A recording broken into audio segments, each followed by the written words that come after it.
Buenas tardes, profesora.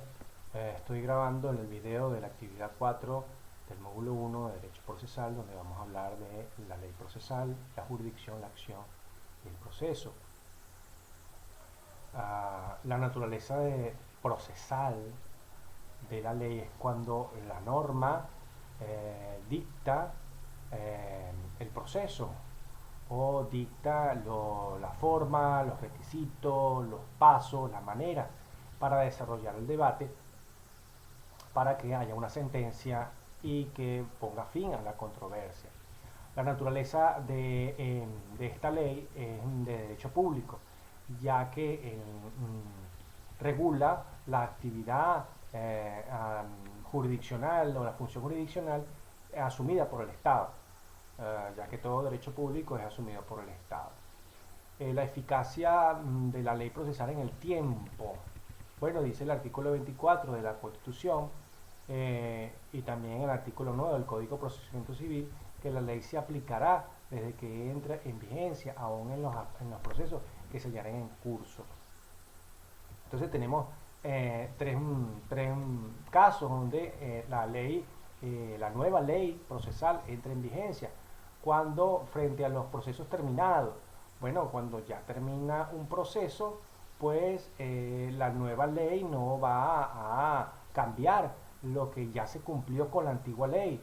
Ellos no sabían que la ley nueva estaba en vigencia y por lo tanto, si se apegaban a la antigua ley, pues el proceso ya terminado, la ley nueva no debería intervenir, o sea, no va a cambiar lo decidido en el pasado. Bueno, cuando el proceso está ya comenzado bajo la ley antigua, pues los procesos que se hicieron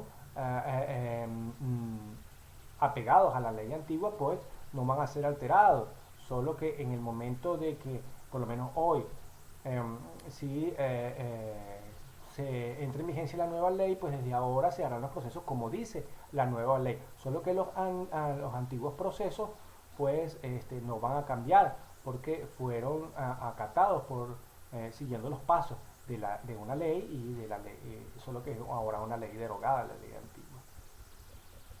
Y los procesos evidentemente por iniciar van a iniciar con la nueva ley, aunque haya sucedido el evento en el día de ayer o anteayer, pero va a empezar el proceso hoy y la ley es procesal. Entonces, aunque el hecho ocurrió la semana pasada, o puede haber ocurrido ayer, hoy empieza el proceso y entonces va a estar pegado a la nueva ley vigente desde el día de hoy, emitido por Gaceta Oficial. La eficacia de la ley procesal en el espacio. Se trata de determinar cuál ley entre dos o más en diversos territorios es el que se aplica al proceso. Y bueno, el derecho internacional privado dice que tiene que respetarse el lugar donde se está revisando el proceso. O sea que si en Venezuela se realiza un proceso, pues se va a asumir la ley que rige en Venezuela. Si en otro estado, en otro país, se está haciendo el proceso, pues se va a regir por su ley procesal.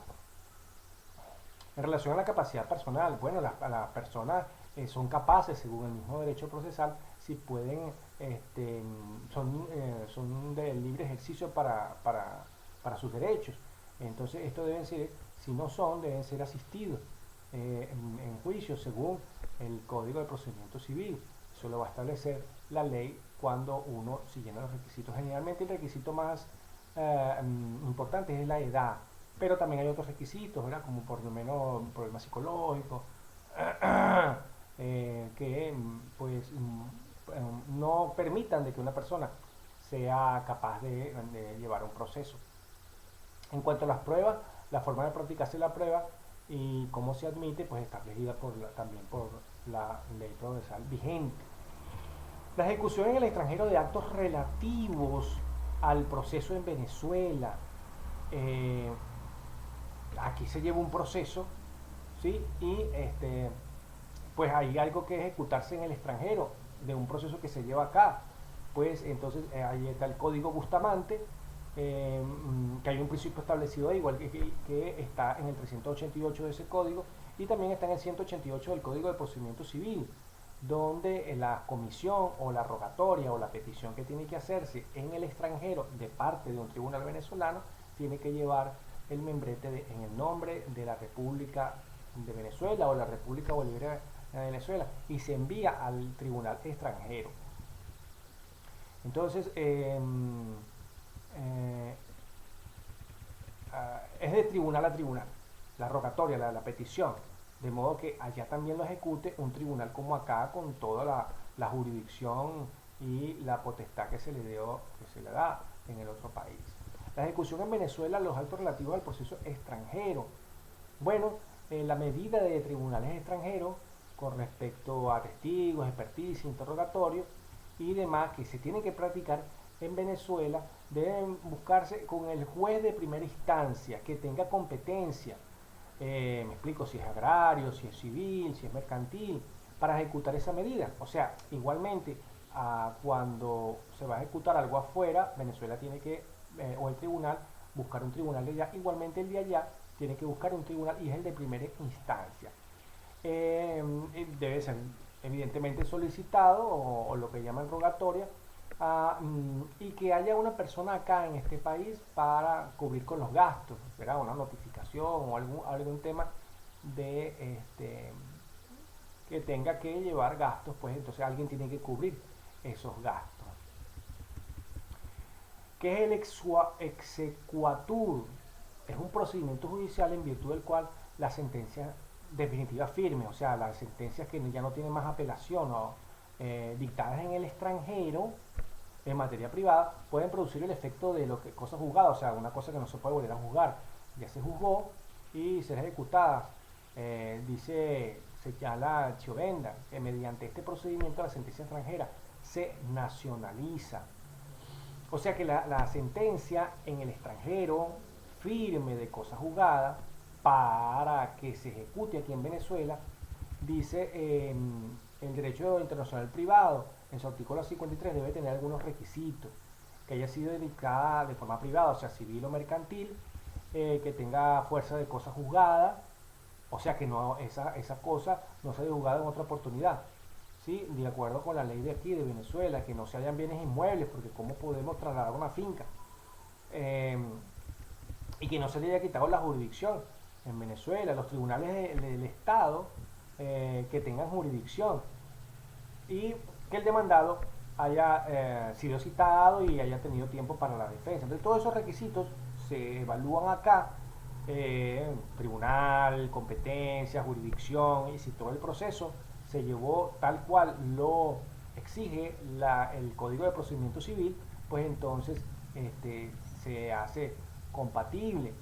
Evidentemente lo que se está juzgando allá en el extranjero pues tampoco que se esté juzgando aquí, porque si igualmente aquí se está juzgando lo mismo con las mismas partes, o sea, hay un juicio aquí y también quisieron abrir un juicio por allá, Venezuela dice no, hasta que no se dé sentencia acá, porque tiene intereses, el Estado le están pidiendo que resuelva una controversia, entonces primero hay que solventarlo aquí y después se evaluará sobre lo que mismo que se está pidiendo allá, pero le dan prioridad al Estado venezolano. La interpretación de la ley procesal es la actividad tendente a averiguar, indagar, escudriñar la norma jurídica, con la finalidad siempre de buscar la orientación jurídica y el contenido en sí, qué quiere decir la norma. El artículo 4 del Código Civil nos marca pauta para interpretar esas leyes procesales, igual al artículo 19 del CPC, del Código de Procedimiento Civil. Sanciona a los jueces cuando se abstienen de decidir, pueden ser penados de forma culpable porque ellos tienen que, uno de los trabajos de él es saber interpretar la ley para poder aplicar la justicia, y entonces si no la aplican porque el desconocimiento de la ley, pues puede sancionarse a él, porque hay que tener mucho cuidado con eso. Pueden decir que yo no la entendí. Una de las obligaciones de los jueces es que averiguar, si no sabe pregunte, ¿verdad? Averiguar para saber si ya está en la ley y se puede aplicar la justicia, de esa norma. Hablamos por ahí del principio de legalidad y eso. Es muy importante que la norma esté escrita y si está escrita pues hay que aplicarla, ¿no? Y bueno, es que no sabía, no hay ese tipo de alegato. En los elementos del proceso interpretativo, pues hay una serie de pasos para cumplir con esa interpretación de la norma. Primero es el elemento gramatical, donde tenemos que buscar los significados con el diccionario de esas palabras que el legislador en sí literalmente quiso escribir, del fondo del asunto. Bueno, no lo entiendo, entonces vamos al carácter histórico, el elemento histórico, que es interpretar los antecedentes de por qué se aplicó esa norma, por qué se escribió esa norma, qué sucedió. Luego está, si todavía no entiendo el significado, pues está el elemento lógico, que es dentro de las leyes hay artículos que están colocados en algo que se llama los títulos, las partes, los capítulos, y esos tienen sus títulos, ¿no? Y entonces, pues ahí más o menos uno entiende de qué está tratando, hacia qué se está tratando la norma. Y lo otro es el elemento sistemático, o sea, dentro del ordenamiento jurídico, el lógico es dentro de la misma ley, buscar el entendimiento dentro de la misma ley. Y luego dentro del sistema del ordenamiento jurídico tal, o sea, delante de todas las leyes, buscando todas las leyes, buscar el significado de lo que quiso decir el legislador. Y lo último es el elemento teleológico, que es buscando el fin último, ¿sí? Establecer cuál fue el fin último del establecimiento de esa norma. Bueno, ahora vamos a hablar de la jurisdicción. Desde el punto de vista etimológico, la jurisdicción se divide, se divide en dos palabras, que es juris y dictio, que viene del latín, juris es derecho y dictio del decir, del hablar, ¿no? El que habla de derecho, del decir el derecho. Es el poder de declarar el derecho por el magistrado romano. O sea, él es el encargado del derecho porque tiene el conocimiento, tiene la potestad de hablarlo. Bueno, hay unas nociones sistemáticas fundamentales en la ciencia procesal. Tenemos tres términos importantes, que es la jurisdicción, la acción y el proceso. La jurisdicción es la potestad del Estado para administrar la justicia. Eso se lo dan a los órganos judiciales. La acción se define como un derecho público que es subjetivo, o sea, que depende del deseo de la persona, qué es lo que quiere la persona, si puede accionar, y eso depende de cada quien, ese proceso. Es abstracto porque va a estar en la mente de la persona, o sea, se fija esa meta, ese logro de que quiere que al final suceda lo que él cree que tiene la razón, porque la ley se le da ese derecho. Es cívico porque lo hacen los ciudadanos, ellos son los que tienen la capacidad procesal. Y es autónomo porque la acción no depende de nada, sencillamente es el deseo de la persona y con el simple hecho de ella hacer la solicitud que se aplique el derecho, que se aplique la norma, es suficiente. Solamente es el deseo, por eso es autónomo, porque la persona no es coaccionada, sino sencillamente es libre en eso, ¿no? Que tiene toda persona natural y jurídica para obtener esa aplicación de la jurisdicción del Estado. Mientras que el proceso viene a ser esa relación jurídica, es un vínculo a través del cual pues se hace el procedimiento de esos intereses jurídicos.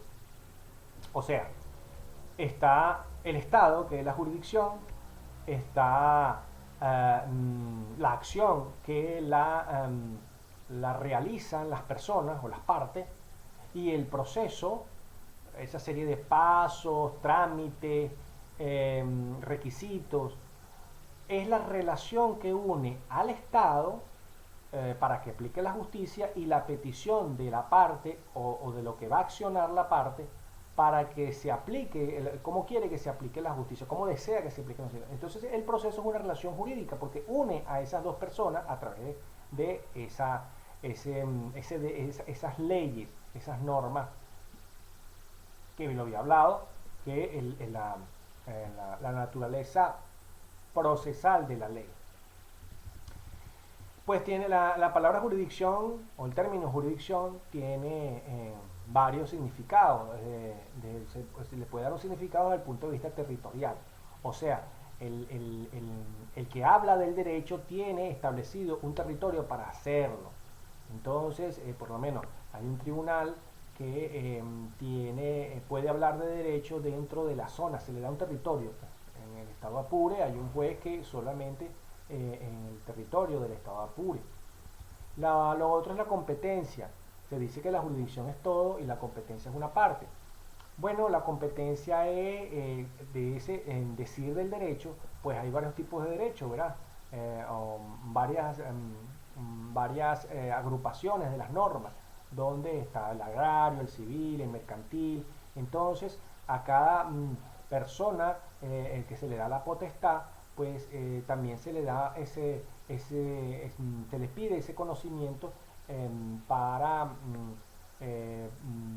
tener esa competencia, o sea, él está facultado, tiene el conocimiento sobre esas leyes, sobre ese grupo de leyes, que es el punto de vista agrario, mercantil y civil, y entonces ahí se le da la competencia. Todos esos derechos, esas 10 tipos de derechos, o más, hay muchos tipos de derechos, internacional, derecho agrario, civil, penal, mercantil, constitucional, todo eso contiene una jurisdicción, está dentro de una jurisdicción. Y esa competencia sería, si hablamos de 10 derechos, serían 10 competencias, cada uno en su especialización, en su conocer de ese derecho.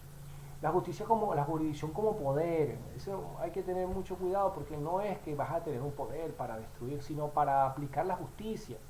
Lo que se quiere es que el juez tiene el poder de hacerlo, ¿sí?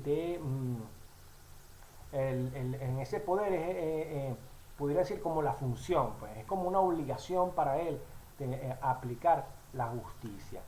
Y en la jurisdicción, desde el punto de vista de función, es el poder deber del Estado de administrar y resolver los conflictos. Entonces, una cosa esa es la función de él. A través de lo que va a sentenciar, resuelve un conflicto. Y el poder es desde el punto de vista administrativo, que sería como un servicio, ¿no? Donde él se siente con toda la facultad y también su obligación de impartir la justicia. El origen de la jurisdicción, bueno, tiene una historia muy grande porque siempre en la humanidad han habido problemas y así como ha habido problemas, ha querido también resolver los problemas, porque nadie quiere tener un problema.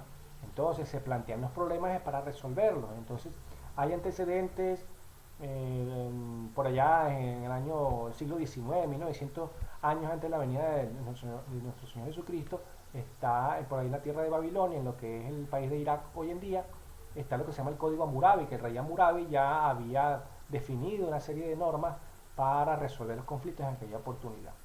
Luego fueron en las diferentes civilizaciones tomando esto de ejemplo, pues también se consiguieron varios códigos, y hicieron varios códigos, se motivaron varios códigos hasta que llegó a Roma. Entonces en Roma el rey era el que resolvía los conflictos y también asignaba a funcionarios para resolver estos conflictos, y había uno que tenía el cargo de Imperium Mixtum, o sea, podían resolver problemas urbanos, de policía, y se les daba pues la potestad de administrar la justicia, y finalmente a ellos se les dio la jurisdicción, o sea, el decir del derecho.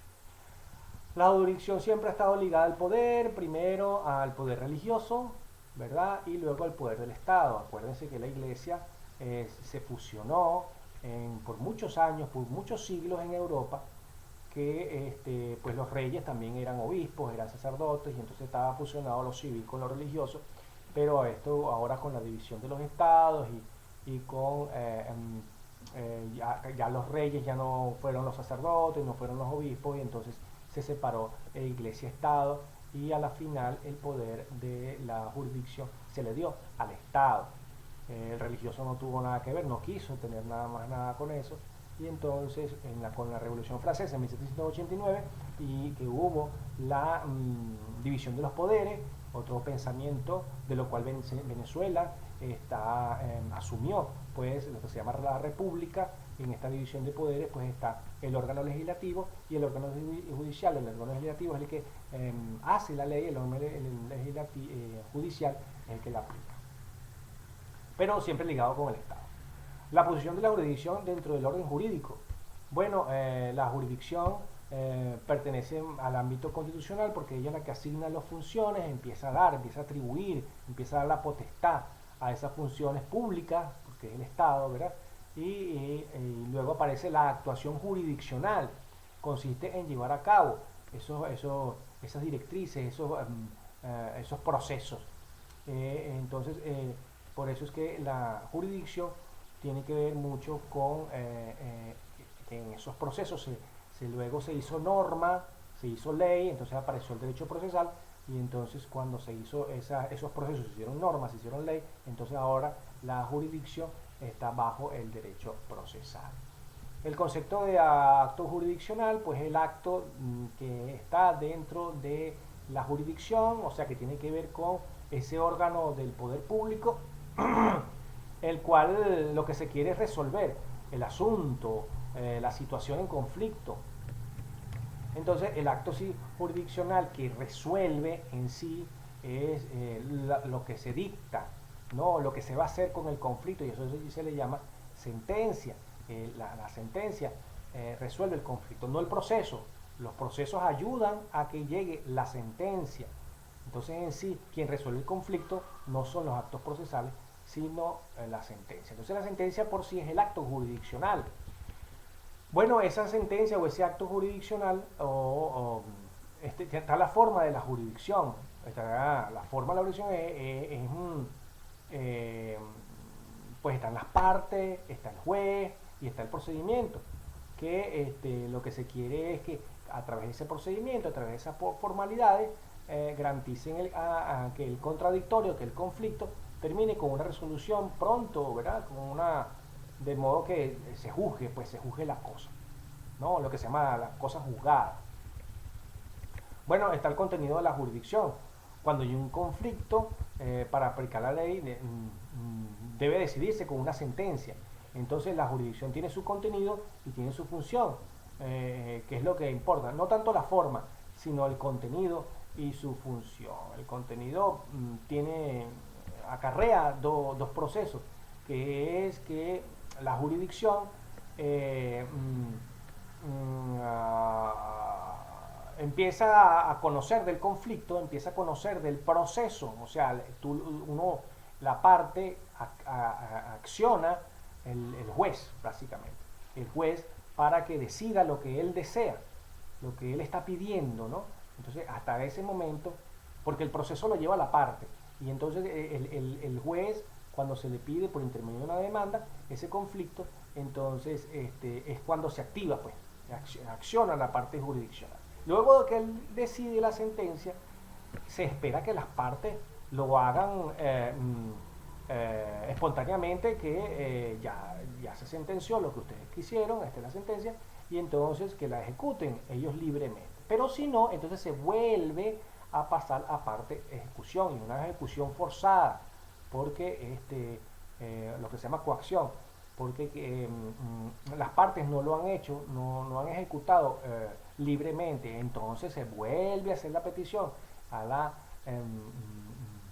juez para que actúe y ejecute de forma forzada. Entonces esas son las dos partes donde entra la jurisdicción en el proceso. Ambas los dos tienen que ser accionados por la parte.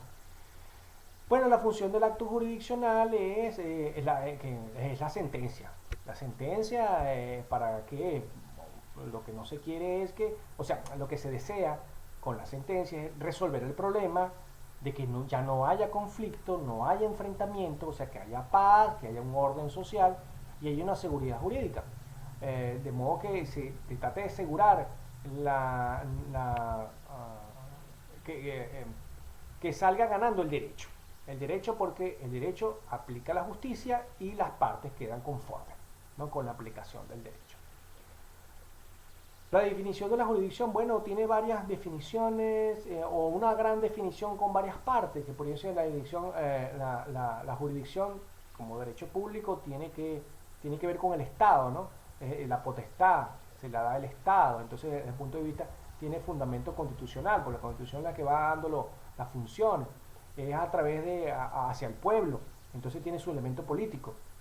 se ejerce o se desea que se ejerza como un servicio público.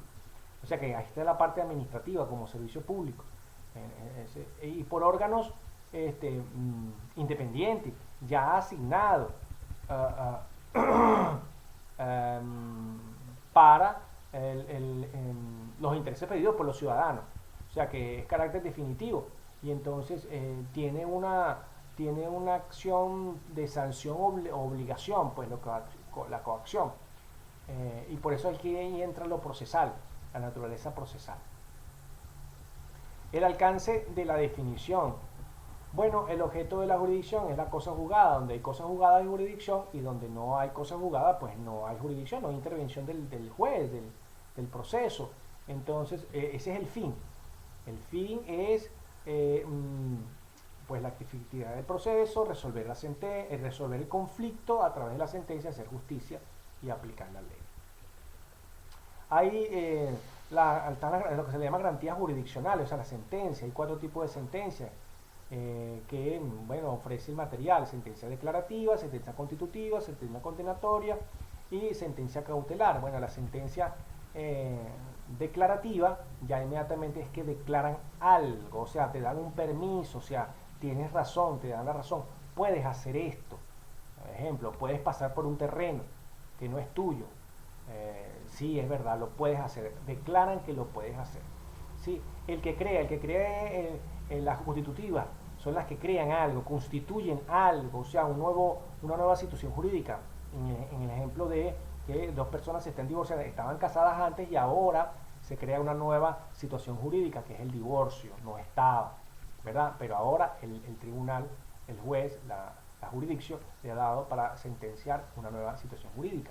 Está la sentencia de condena, donde hay una indemnización, donde hay una reparación de un daño porque algo ha ocurrido, o sea, ha habido una violación del derecho. Entonces está la sentencia condenatoria, donde pues tienes que reparar. Y están las sentencias cautelares. Esas sentencias cautelares son sentencias medidas preventivas, por lo menos.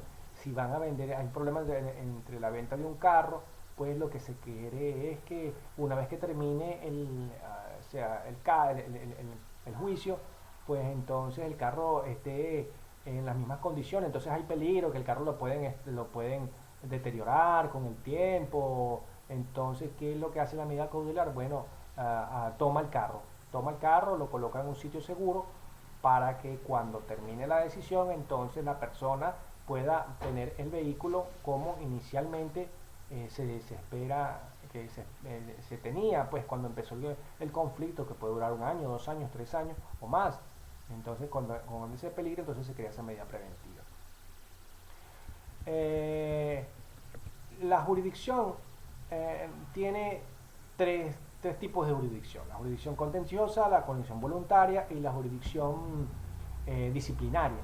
La jurisdicción contenciosa es básicamente pues cuando hay un conflicto, 2 personas que están enfrentadas, hay una controversia y entonces lo que se quiere es solucionar esa controversia. Por ahí quien dice quién tiene la razón, ¿verdad? Esta es la jurisdicción voluntaria. Bueno, la jurisdicción contenciosa tiene 2 personas, ¿verdad?, que están confrontadas. Pero la jurisdicción voluntaria, y eso sí tuve que yo investigar y leer mucho en internet, buscar definiciones, y gracias a Dios lo entendí, y es así. Cuando el juez sustituye su voluntad por la voluntad de la parte, y como hay una sola parte que no está en conflicto, que no tiene una que enfrentada, una que contradice, entonces la voluntad del juez será la voluntad de la única parte que hay, porque cuando hay 2 partes, hay 2 voluntades. Entonces el juez no puede sustituir la voluntad, por eso se llama voluntaria, la voluntad, su voluntad, por las 2 voluntades, porque están en conflicto, están enfrentadas. Entonces si decide por una voluntad, estaría inclinándose por una de ellas. Entonces por eso se llama jurisdicción voluntaria, porque la voluntad del juez se sustituye por la voluntad de la parte, que es una sola, al menos que hayan 2 partes, pero que tengan la misma voluntad. Entonces siempre va a haber una voluntad, pues. Entonces el juez tiene que decidir por una sola voluntad, y cuando hay conflicto, entonces se llama contenciosa, porque no puede sustituirse por alguna de esas 2 voluntades. Bueno, en el caso, ejemplo, La jurisdicción voluntaria, bueno, cuando se le pide que se le dé poder a una persona, entonces el juez lo autoriza. Lo que se usa mucho aquí en el estado Apure, y en Venezuela también, los títulos suplitorios. Entonces el tribunal se traslada para allá y entonces verifica, es el testigo de que verdaderamente eso está allí, porque hay una sola parte que está haciendo la petición. Son esos procesos que la ley los pide y se lo pide a un tribunal. En cuanto a la jurisdicción disciplinaria, la jurisdicción disciplinaria, bueno, es la potestad que se le da sobre el comportamiento de los jueces. Cuando hay un comportamiento extraño, pues ellos dictan la comportamiento, por eso que se llama disciplina. Impone el modo del comportamiento de los jueces, funcionarios, examina la conducta de los jueces. Hay dos momentos de la jurisdicción, lo que se llama la cognición y la ejecución forzada. Bueno, la cognición no es nada más que conocer el proceso. ¿Sí? Tú vas a conocer el proceso conocer el proceso no, el proceso lo llevan las partes.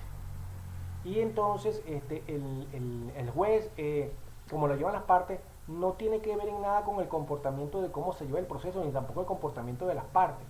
A él le compete es la sentencia. Entonces, y como director del proceso, pues lo va llevando.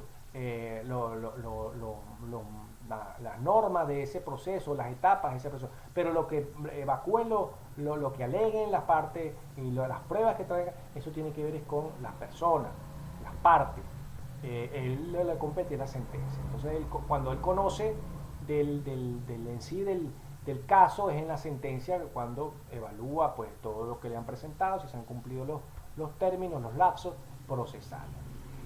Y luego en la ejecución forzada, eso lo habíamos hablado arriba, de que hay dos momentos de la jurisdicción, cuando se conoce del caso, o sea, en la sentencia, y si las personas libremente ejecutan la sentencia, si no, entonces vuelven a accionar a la jurisdicción o al juez y para que ejecute de forma forzada. Esos son los dos momentos.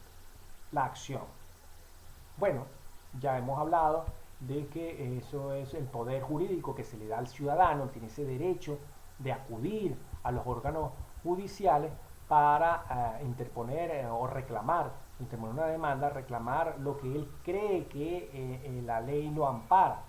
O sea, él demanda, hay un demandante y un demandado, esa acción. Pues la relatividad del concepto de acción. Bueno, están los entendidos que hablan de esa relatividad. Porque estamos hablando de que las partes viene a ser como el derecho privado, ¿no? O sea, o las personas son un interés privado, perdón, derecho privado, no, el interés privado, y está el Estado que tiene interés público o de derecho público. Entonces, el concepto tiende a ser relativo porque depende de cómo se vea. Por lo menos, si yo soy la parte, entonces se puede decir que el interés privado somete al interés público. O sea, lo pone a sus pies, le hace, o sea, hasta cierto punto se podría decir que él exige, le manda, y se vería como así, ¿no? Que el que manda es el interés privado de las personas, ¿no? Y entonces que somete al interés público o al Estado. Pero si yo soy el Estado, lo veo como de una forma diferente, lo veo diferente que yo aplico la justicia y lo que quiero es el interés colectivo. Entonces, en eso ¿cómo se llamaría esto? Me aprovecho, no sé si la palabra sería buena, ¿no? O me valgo de ese interés privado para aplicar la justicia y entonces hacer valer la norma, porque es mi interés. Entonces, desde el punto de vista de que se vea, si lo veo desde el punto de vista de la parte o desde el punto de vista del juez, el juez lo ve de una forma, o sea, su interés es sentenciar, aplicar el derecho, aplicar la norma, que se sepa, que cómo se resuelve el conflicto, y entonces como que le está mandando a las personas. Y desde el punto de vista de la persona es como que si yo pongo a trabajar el juez y es lo que yo diga, pues, ¿no? Porque yo soy el que lleva la prueba, yo soy el que lleva el proceso. Entonces, eso es ese concepto de acción es relativo. Bueno, la autonomía de la acción es totalmente autónomo, lo dice el derecho procesal, lo dice la ciencia procesal, que la acción, al separarse del derecho material, constituye la autonomía del proceso en sí, ¿no? Porque lo que quiere es llevar el proceso, o ser como el árbitro del proceso, ¿no? La acción es el que actúa, la acción es el que hace para llevar todos esos pasos, todas esas... es la forma como se lleva. Entonces, ahí está su autonomía, ¿no? Los pasos o el derecho procesal no tiene que ver en nada con la sentencia. Es como se rige el proceso, pues. Es para llevarlo bien dirigido, bien coordinado. Esa palabra como que es mejor. Mejor dirigido, mejor coordinado. O bien dirigido y bien coordinado. Bueno, la acción con respecto a la justicia. La acción es la que pues activa el órgano jurisdiccional para que se cumpla esa función de impartir la justicia.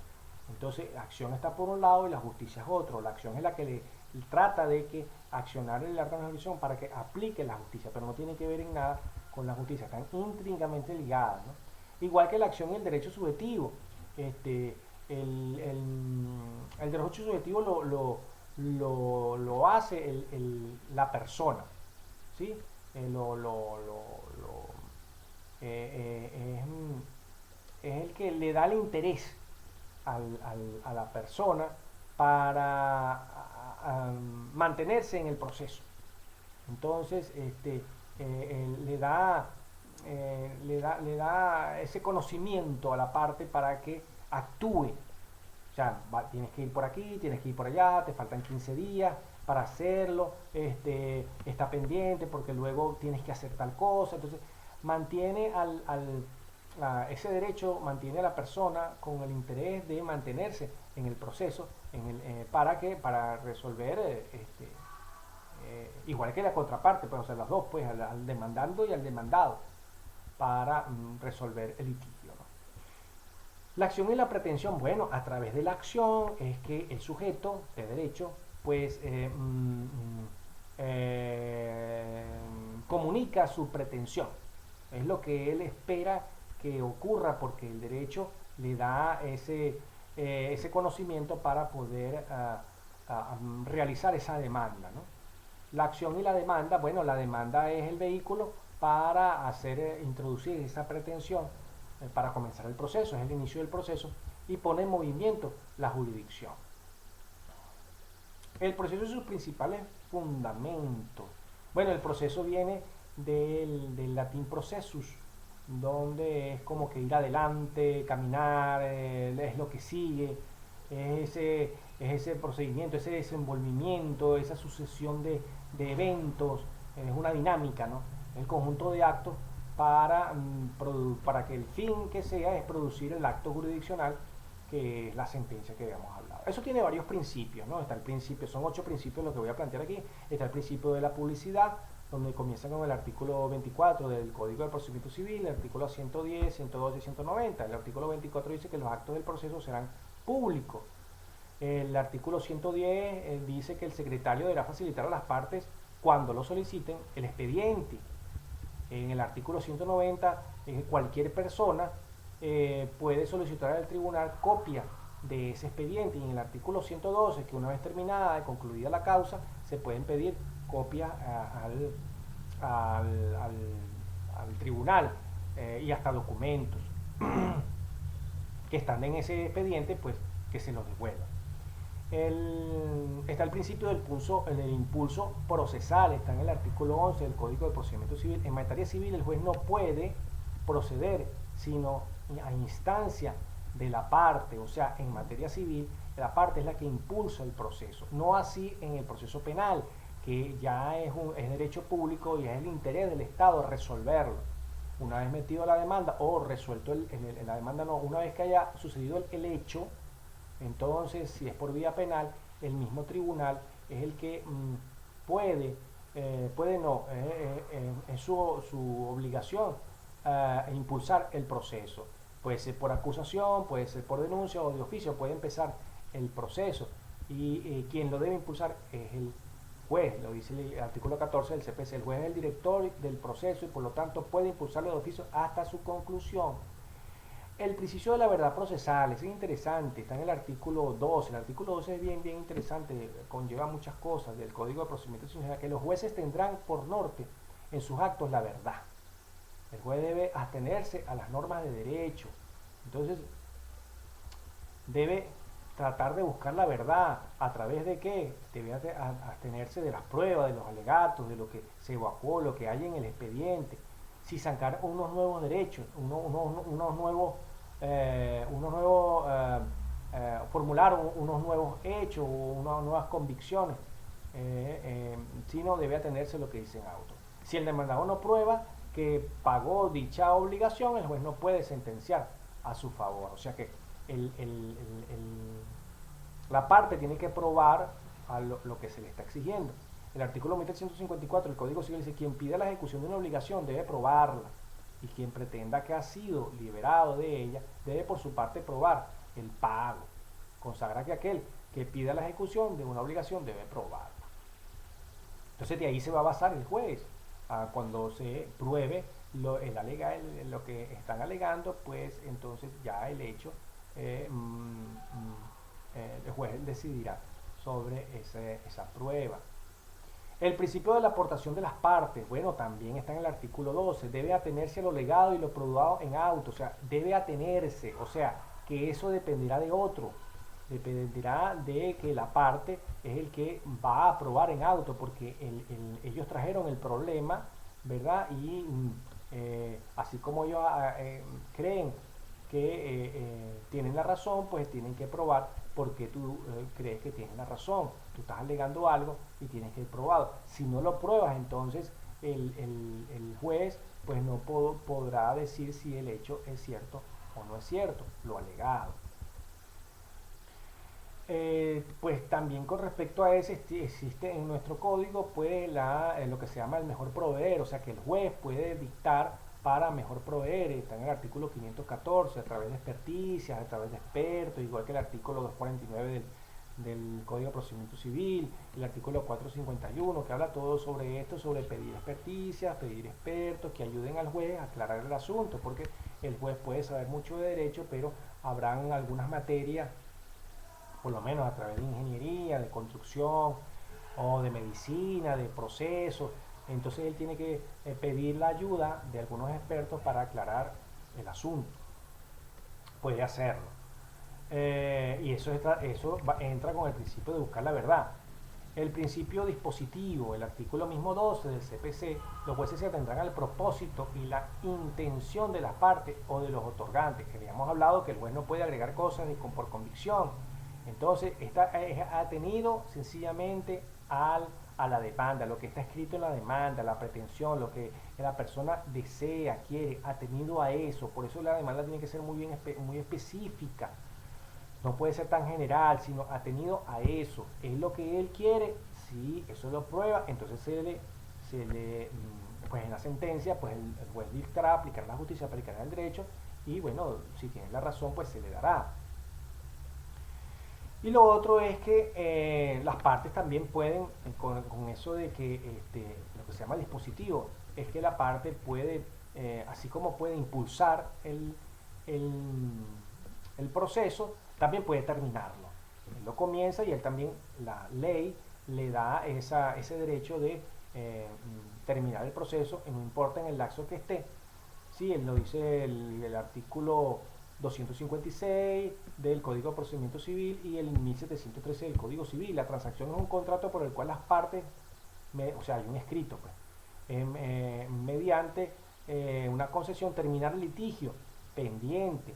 Está el 213 que dice que cualquier estado y grado de la causa puede el demandante desistir de la demanda, el demandado convenir en ella, que se refiere al desistimiento y el convenimiento. Entonces esta transacción, desistimiento y convenimiento, o sea, la figura que le da el derecho al demandado es una transacción, o sea, un contrato. Con esa transacción él va a desistir y va a convenir. Y se da por culminado el proceso, porque él es el que quiere que se resuelva el conflicto y ya tiene cómo resolverlo. Entonces en el proceso pues él mismo solucionó y termina el problema. El principio de la preclusión. El proceso debe ser un debate ordenado, ¿sí? Eh, que el proceso le da que esos lapsos para, a través de un método, ¿verdad? Se pueda ejercitar pues, todo esto de la evacuación de las pruebas, las citaciones, las notificaciones. De modo que si no lo hacen en la oportunidad que señala la ley, es lo que se llama preclusión. O sea, una vez terminado el lapso, de donde esté en el proceso, el juez también, como director del proceso, tiene que decir, hasta aquí se acepta tal cosa.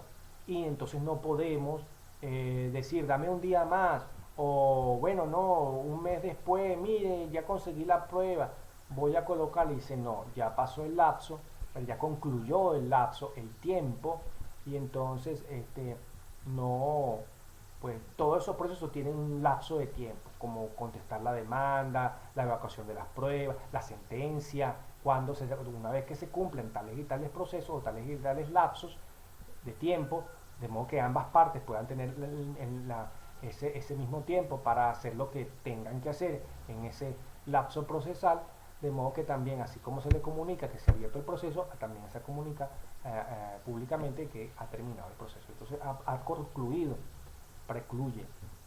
El principio de igualdad procesal.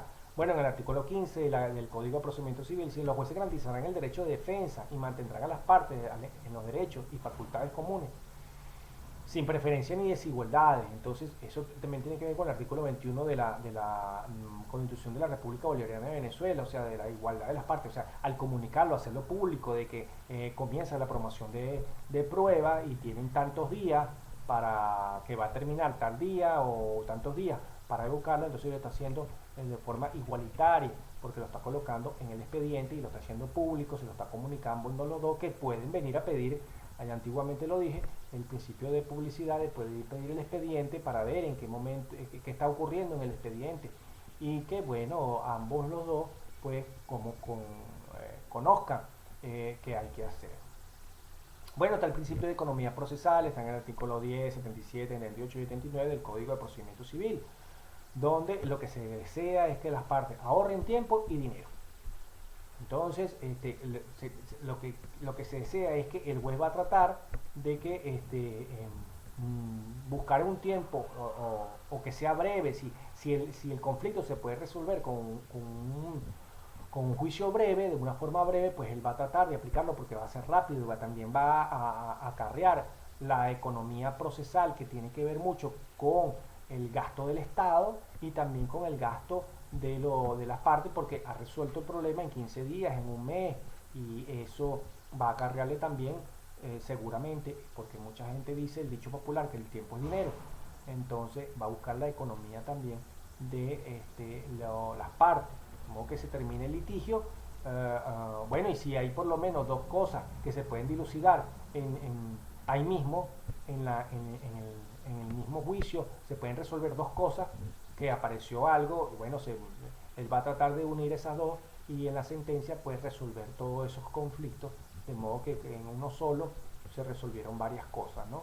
Entonces, bueno, profesora, eso es lo que he expuesto en este video de de la actividad número 4 del módulo 1 de Derecho Procesal. Bueno, muy buenas tardes, gracias por escucharme y nos seguimos escuchando.